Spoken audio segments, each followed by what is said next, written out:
ఇప్పుడు అవును బ్రహ్మోత్సవాలు ఈ రోజు గ్రామ పరిహరణ కార్యక్రమం పెడుతుంది. ఇప్పుడు ఆలయంలో గరుడాల గారిని ధ్వజస్తంభంపైకి అధిరోహింపజేస్తున్నారు యాజ్ఞిక స్వామి వారు.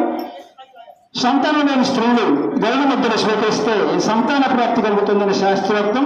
కావున ఎవరైనా స్త్రీలు సంతానం కోరుకునే స్త్రీలు, సంతానం లేని స్త్రీలు ఈ గరుడ ముద్రను స్వీకరించి సంతాన ప్రాప్తి కలిగించుకోవాలని శాస్త్రోక్త ప్రకారం మేము తెలియజేస్తున్నాం.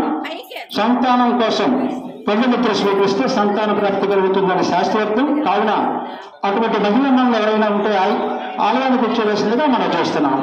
జై శ్రీమన్నారాయణ.